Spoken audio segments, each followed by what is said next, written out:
de una ciudad bella y bueno, y de poder encontrarme con hermanos en la fe y poder compartir un tema que es tan importante como es el Antiguo Testamento. Todas esas cosas me dan mucha alegría. Mi esposa y ella siempre me apoya en lo que hago, pero ella, bueno, tiene que cuidar la casa y hacer esas cosas. Y no es que yo soy muy bueno en cuidar la casa, pero bueno, ella tiene que hacer todo solo. Tenemos gallinas y otros aves y vivimos en el campo, así que ella ahora tiene que hacer todo. Pero siempre me apoya porque, bueno, ella me acompañaba en los años en que estábamos en el campo misionero en el noroeste argentino, donde estuvimos por 19 años y criamos los hijos y salimos del país con un hijo argentino que nació en el tiempo y también con una nuera argentina también, así que sentimos que fue un tiempo de bendición para nosotros. Regresamos a Estados Unidos en el año 2011 al estado de Wisconsin, cerca donde fuimos los dos criados, educados por nuestros padres, y ahí y sentimos el deseo de seguir involucrado de alguna manera en el ministerio. Estuve como anciano en la iglesia en Wisconsin, pero también el deseo de poder aprovechar de la experiencia y los conocimientos que había adquirido en iniciar una iglesia nueva en Argentina, en enseñar Biblia y teología. Y yo pensaba, bueno, que he podido comenzar con este camino y quisiera seguir. Eso fue el asunto. Y sí comencé a buscar oportunidades de enseñar, y también colaboramos con una iglesia hispana en Wisconsin también, ayudando al pastor por un par de años. Y luego hicimos una mudanza a Mississippi, pero en ese proceso hemos tratado de involucrarnos en animar a los que están comenzando obras, que están pastoreando. Y esta clase tiene esa finalidad para mí, que vamos a hacer una reseña muy veloz, ¿sí? 39 libros, vamos a hacerlo en unos 21 horas, ¿sí? Así que no vamos a poder entrar con mucha profundidad, pero lo que sí quisiera hacer es dar algunas indicaciones, pautas, conceptos que serán para ustedes de ayuda. Quizás yo sé que por experiencia que quizás algunos de ustedes han pasado mucho tiempo en las páginas del Antiguo Testamento y otros quizás no, como no los conozco personalmente, pero sé que es así en la iglesia y aún entre estudiantes teológicos, aún entre pastores. Es verdad que a veces el Antiguo Testamento es un libro que no recibe la atención que merece, quizás por las presiones del ministerio, de la familia, de las necesidades de la gente, y es largo y hay partes que son más difíciles de entender. Pero por lo menos en esta semana no vamos a solucionar todos los problemas o temas que uno podría tener con el Antiguo Testamento, pero sí vamos a avanzar. Eso es mi meta y creo que ustedes tienen la misma meta, pero cada uno de ustedes van a tener distintas preguntas y distintas preocupaciones en el momento de abordar el tema del Antiguo Testamento. Por lo tanto, yo quiero abrir ese foro no solo para que yo hable, sino que ustedes también pueden preguntar cuando estamos todos juntos o también cuando tomamos descansos o antes o después en manera más personal. Si podemos hacer que esta experiencia sea muy fructífera, porque si yo solo digo lo que yo veo como importante, puede ser que sea importante, pero cuando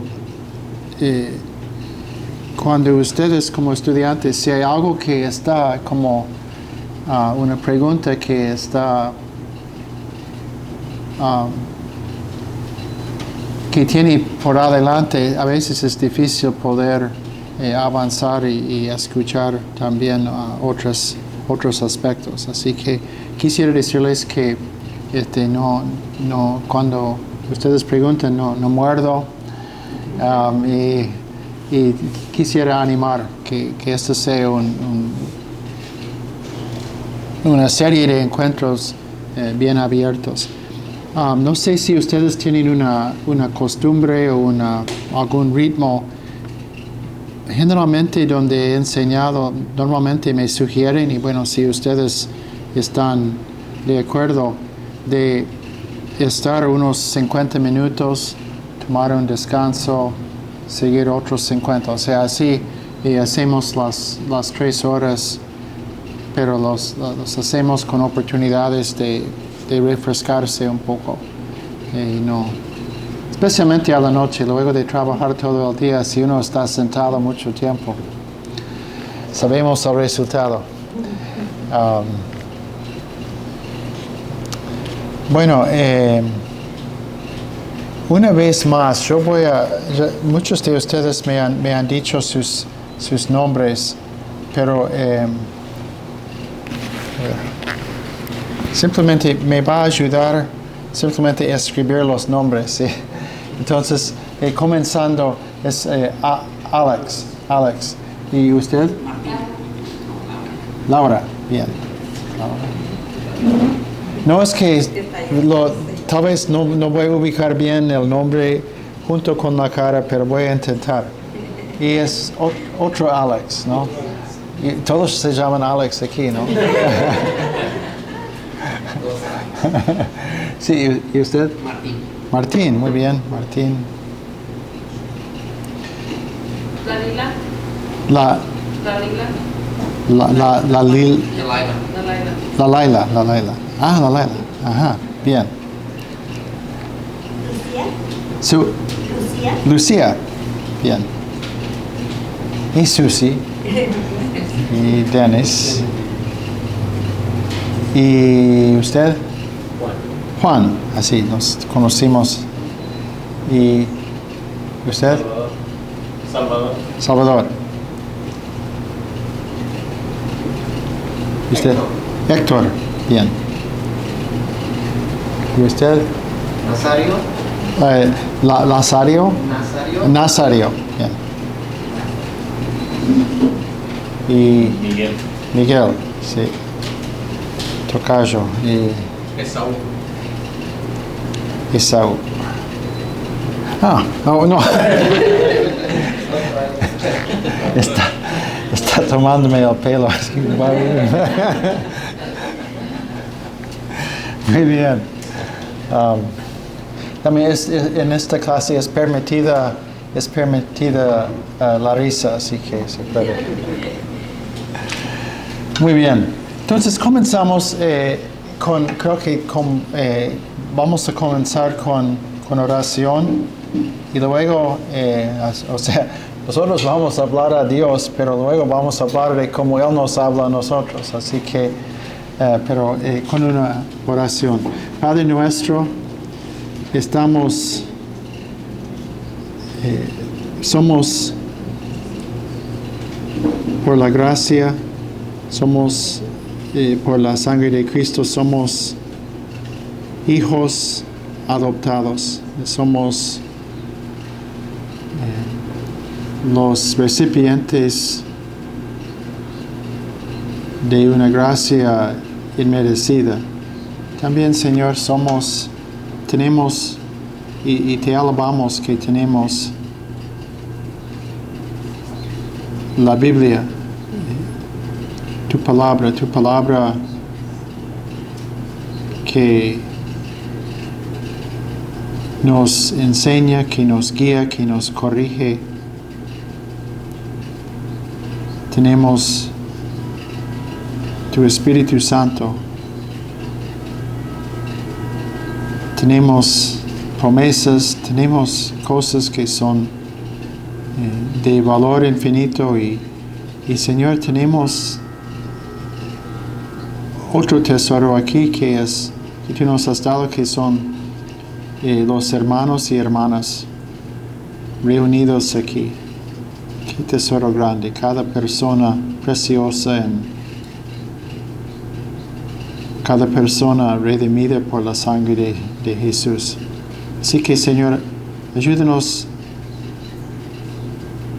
a apreciar la grandeza de lo que tenemos aún en esta pequeña aula. Ayúdame a mí, Señor, también de exponer, de saber escuchar, de enseñar el contenido que es más importante para mis hermanos. Bendice esta semana. Ayúdanos por tu Espíritu. Señor, te ruego que tú vayas adelante sabiendo que habrá los artificios del enemigo, obstáculos, cosas que van a pasar porque cuando tú obres a veces hay interferencia. Así que, Señor, ponemos esta serie de encuentros en tus manos. En el nombre de Jesús. Amén. No es de más comenzar con la revelación, porque aunque Dios es infinito, Dios es omnipresente, el hombre dejado a sus propios medios no va a encontrar a Dios. Y esto es la realidad, por muchos motivos que, bueno, esto no es una clase en la teología sistemática, pero es verdad que podríamos hablar mucho más de la necesidad de la revelación. Pero vamos a fines de entrar y enfocarnos más en el Antiguo Testamento, vamos a considerar dos aspectos de la revelación. Y esto, dicho de paso, estos apuntes, yo he optado por esta manera de hacerlo. Sé que a veces hay profesores que tienen mucho, como en la pantalla, tienen como diapositivas, pero el hábito mío fue porque cuando enseñaba mucho en el campo y otros lugares en mis primeros años en la Argentina, no había esa tecnología, entonces yo aprendí a hacerlo en papel y sigo usando esto porque a veces estoy enseñando en lugares donde no está disponible, así que mucho papel, pero ojalá pero esa es la idea que tengo en ese formato. También pongo mucho porque como hay mucho contenido, no lo veo conveniente tener que dictar mucho porque pasamos mucho tiempo dictando y ustedes escribiendo. Así que Tengo esto que es la gran mayoría de lo que se va a decir está aquí, pero voy ampliando, explicando y ustedes pueden hacer preguntas en base de lo que tenemos. Así que en algunas partes he puesto espacios en blanco. Eso es para hacerlo más interesante o divertido. Y tenemos, así que el primer espacio en blanco, tenemos la revelación general, ¿sí? La revelación general a través de la creación, ¿sí? Esta es la revelación que tenemos, que no es por palabra, sino es por las obras que Dios hizo en la creación, por la manera en que nos hizo, inclusive la orden, la belleza, la simetría de la creación. Y también podemos saber algo acerca de Dios por el hecho de que nosotros somos hechos en su imagen y semejanza. Entonces hay cosas que Dios ha dejado en su creación, y eso llamamos la revelación general. Pero esas son obras generales, son obras que Dios hace para todos. ¿Sí? Dios hace que su lluvia caiga sobre los justos y los injustos. Dios forma los huesos en el vientre de la madre, para todos, creyentes o no creyentes. Hay cosas que Dios hace para todos. Pero también hay obras que Dios hace que son dirigidas directamente a un fin redentor y revelador. Y las obras de Dios, si nosotros, por ejemplo, en los salmos vemos, hay salmos que hablan de las obras generales de Dios, hablan de los marineros y cómo Dios trata con ellos, cómo Dios alimenta a los animales. Pero ahora vamos a dejar atrás esto por el momento por lo menos, y vamos a pensar en la revelación especial. Y la revelación especial es por obras y palabras. ¿Cuáles son las obras? Bueno, son cosas que Dios hace a favor de alguien o algunas para mostrar su carácter. Eso es el primer espacio, para mostrar su carácter y adelantar su plan para la redención, ¿sí? Para mostrar su ser, su carácter y su plan para la redención. Pues son cosas que hacen. Entonces, ¿cuáles son estas cosas? También incluyen el juicio, ¿sí? El diluvio, el llamado de Abraham, las plagas, ¿sí? Eran obras, ¿sí? El mismo Éxodo, la preservación del pueblo en el desierto y tantas cosas más. Cuando el ángel del Señor mató a 185,000 hombres de Sennacherib, era otra obra, ¿sí? Obra hecha. Hay dos salmos que no vamos a tener tiempo de leerlos, pero voy a mencionar. Hay dos salmos que celebran como una reseña, un panorama a lo grande, que son de las obras de Dios en la redención, que son Salmos 104, 105, pero son muy largos. Pero para dar una idea, que son Salmos 104 y 105. Esas son obras reveladoras, pero también tenemos palabras, ¿sí? Dios habla. Y las obras que Dios hace no nos hubieran servido si Dios no los hubiera explicado. ¿Por qué? Porque una obra sola no tiene significado a menos que nosotros lo pongamos en un marco, en una estructura para lo cual podemos decir que tiene propósito. Y si Dios no explica por qué Él hace sus obras, no sería posible entender. Por ejemplo, si Dios hubiera hecho las plagas pero si no había dicho nada a Moisés de qué hablar, de qué decir a Faraón, qué decir, simplemente hubiera parecido una serie de desgracias, porque no habrían tenido explicación. Y lo mismo cuando, bueno, todas las obras son así, sin estar relacionado con un plan que Dios tiene. Si Dios no anuncia su plan, nosotros no podríamos entender. Entonces, en el punto B1, Dios reveló por palabras el significado de sus obras. Y por hablar acerca de lo que Él había hecho, Él creó una historia autorizada. Creó una historia autorizada. Se dio a conocer que las obras tenían que ser contadas, ¿sí? Contadas a toda futura generación. Hay un texto,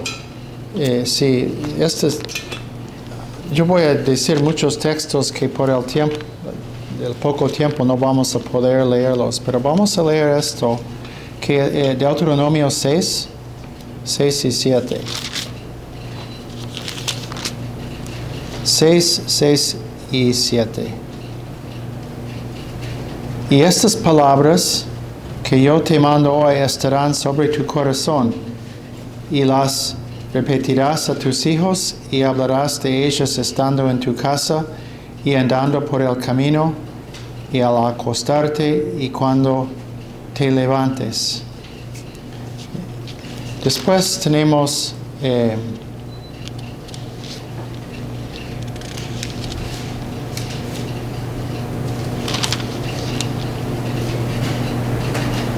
no lo escribí. Hay otro texto que voy a encontrar después, donde los hijos van a preguntar, ¿sí? Eso dice en Deuteronomio, me perdí la cita. Van a preguntar a los padres, ¿y por qué hacemos, por ejemplo, la Pascua? ¿Por qué lo hacemos? Y viene la explicación, ¿sí? Entonces, las cosas, Dios creó una historia autorizada, porque si no, quedaría la posibilidad de que otros darían otra explicación, ¿sí? Bien. Pero punto 3, y esto es importante, Dios obra y explica sus obras, pero también a veces Dios simplemente habla. No hace algo, simplemente dice algo. Entonces, Dios revela su ser, sus pensamientos y sus planes simplemente por el contenido de lo dicho. ¿Qué sería un ejemplo de esto? Bueno, un ejemplo de esto sería en Éxodo 34, donde Dios pasa por delante de Moisés y simplemente deja lo dicho. Dice 34.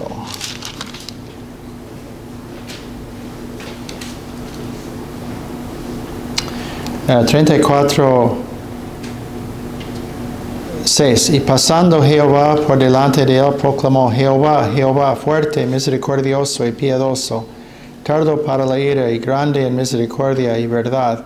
Bueno, sigue hablando, pero no está haciendo algo en el momento, simplemente está explicando, revelando acerca de su ser. Y 4. La revelación última y completa de Dios está en su Hijo. ¿Sí? Está en su Hijo. En su obra y en sus palabras, Él es la revelación de Dios completada. Por el cumplimiento de la revelación de Dios en el Antiguo Testamento y por revelar los misterios antes no conocidos por el hombre. Y tenemos hay muchos textos, pero vamos a ver a Hebreos, donde explica quién es Jesús con relación a toda la revelación anterior. Hebreos 1 al 3. Dios, habiendo hablado muchas veces y de muchas maneras en otro tiempo a los padres por los profetas, en estos ¿sí? A los profetas, estamos hablando del Antiguo Testamento. En estos postreros días nos ha hablado por el Hijo, a quien constituyó heredero de todo y por quien asimismo hizo el universo. Entonces tenemos ahí la idea explícita en el Antiguo Testamento de que, y bueno, Juan capítulo 1, el Hijo, el Verbo, la expresión perfecta de su Padre. Y punto 5, la revelación es progresiva. Hay una progresión en la revelación. Cuando yo pienso, a veces yo hago la pregunta, ¿qué es lo que Abraham sabía acerca de Dios? Y yo veo a Abraham como un hombre privilegiado, ¿sí? Que Dios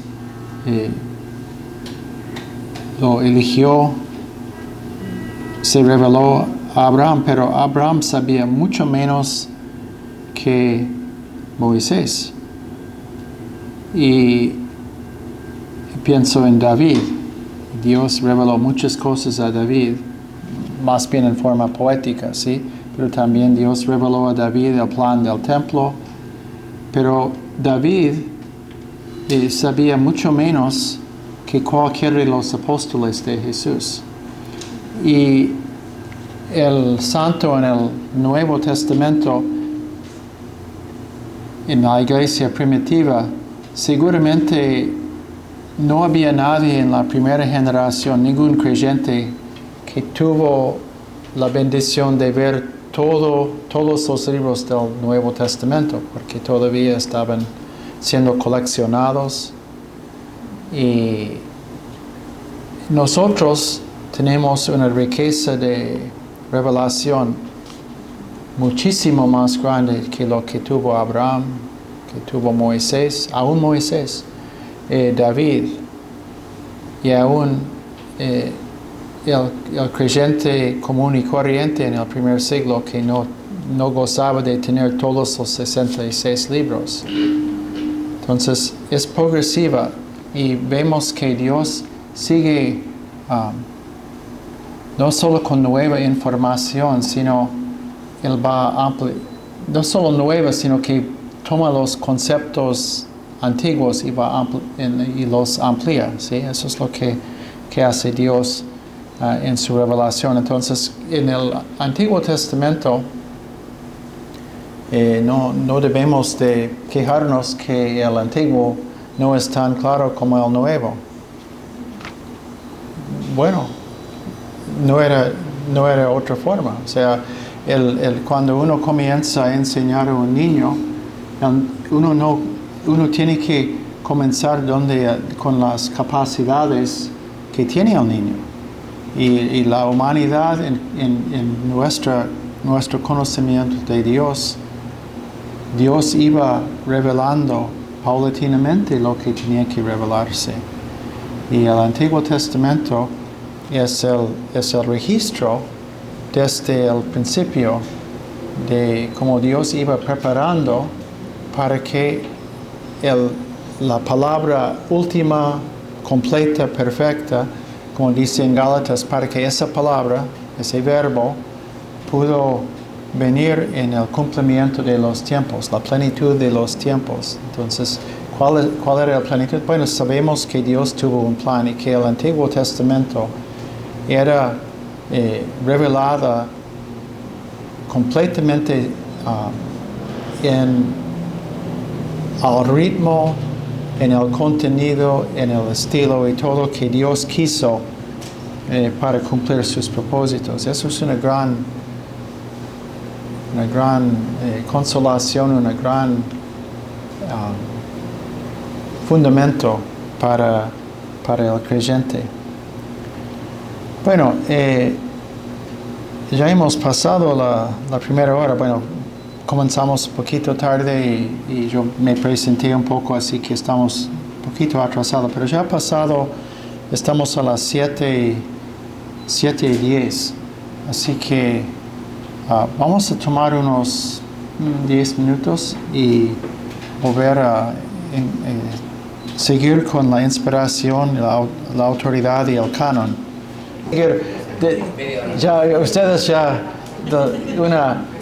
Ustedes están muy decepcionados conmigo en una falsa esperanza de estirar las piernas. Bueno, sí, vamos a seguir un poquito más. Sí.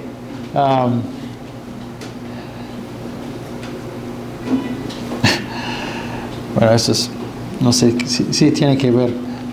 Ustedes se ríen, yo me acuerdo, la hija mayor nuestra siempre ha sido, ella es muy correcta, no sé si las hijas mayores son así, son como madre segunda, y todo tiene que cumplirse bien. Y como ella estaba aprendiendo español de niña, estaba asistiendo ella tuvo y tiene un acento perfecto. Y luego de cada sermón, y aun cuando ella tenía 8 o 9 años, y yo con tantos errores decía, papá, en el sermón tendrías que haber dicho esto. Así que, bueno, así que ustedes, yo cometo muchos errores y pueden reírse. Ahora, entonces vamos a seguir con la inspiración y autoridad del Antiguo Testamento.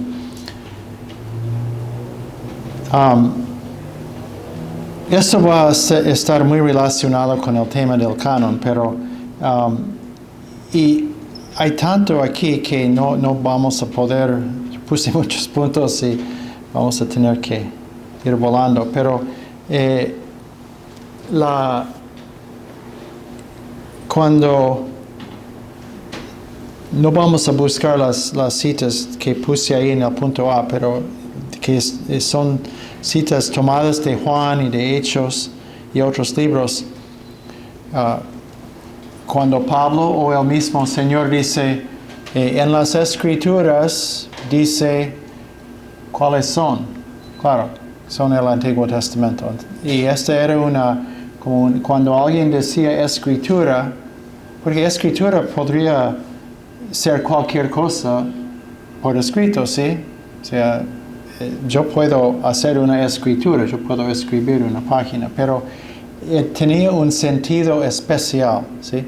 Un sentido especial dentro del judaísmo que fue tomado por el mismo Señor y los apóstoles, que se refería al Antiguo Testamento.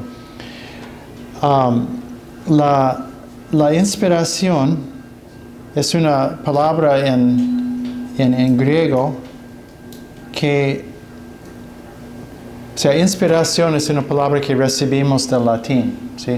Que tiene que ver con el aire que se respira. Pero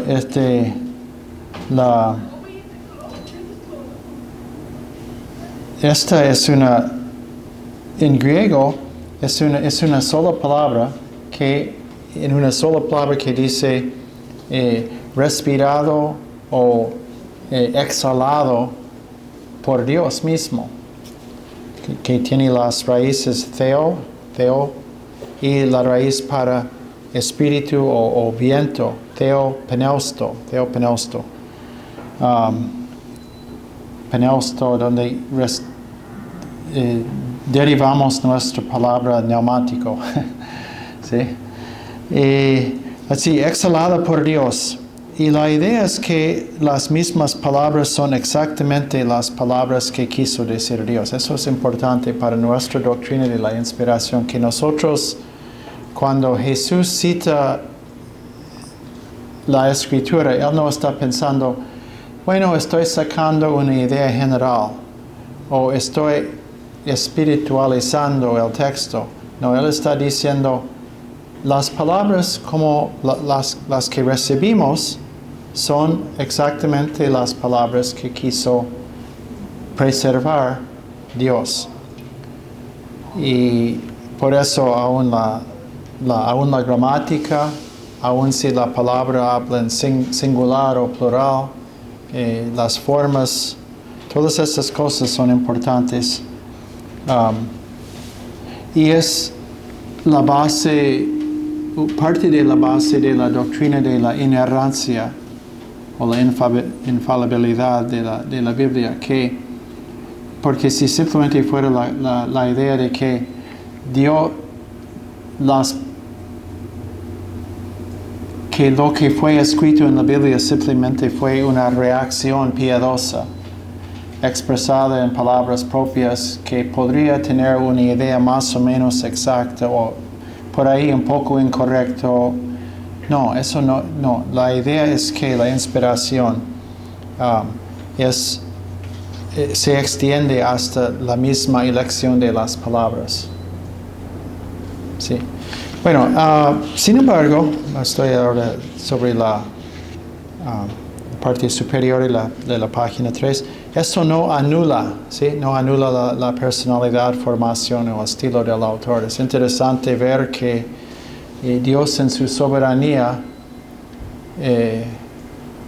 si Dios hubiera dictado la Biblia a cada uno, hay que decir esto, tal vez todo tendría el mismo estilo, pero Dios en su soberanía utilizó, mejor dicho, Dios en su soberanía preparó, ¿sí?, la vida de cada persona que recibió la revelación, para que esto también refleje la formación intelectual, cultural, la personalidad, el estilo de hablar y de escribir de los que escribieron el Antiguo Testamento.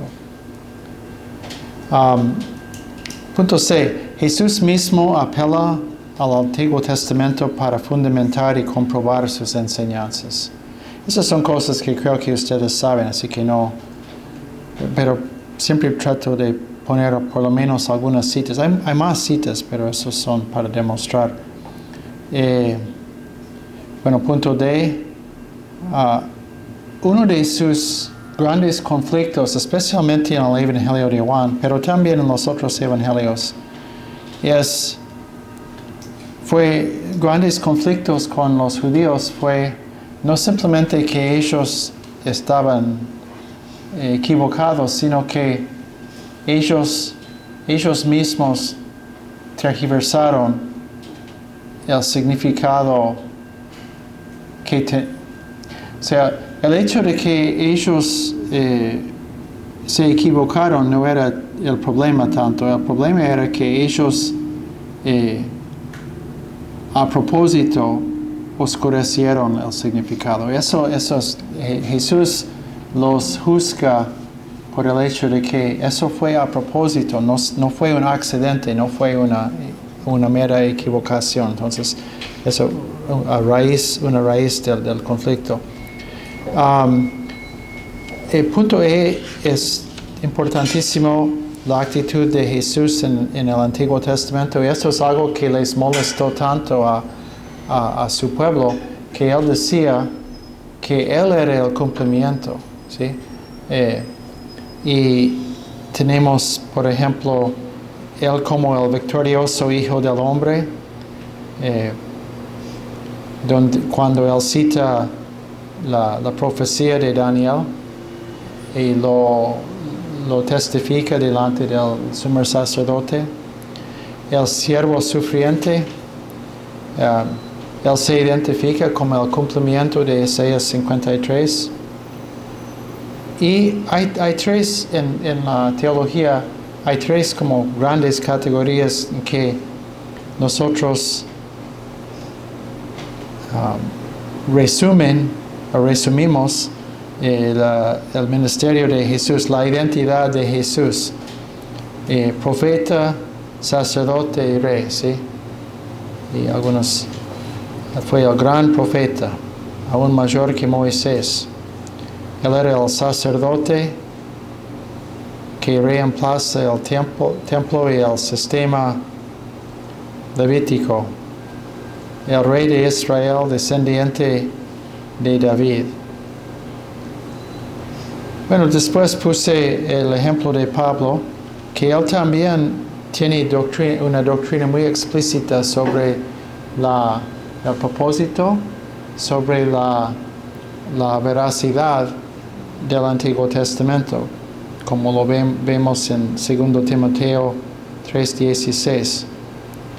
Y también tenemos, Pablo también enseña que es en Cristo que podemos entender correctamente el Antiguo Testamento. Ahora hay que tener cuidado con esto porque él no está diciendo que antes de Cristo, al leer el Antiguo Testamento, que se entendía que el Antiguo Testamento no tuvo un sentido que Dios lo había dado. Pero está diciendo que si yo quiero ver el cumplimiento de todo el sentido del Antiguo Testamento, tengo que ver a Cristo. Y finalmente tenemos en Pablo y también en otros una tipología, ¿sí?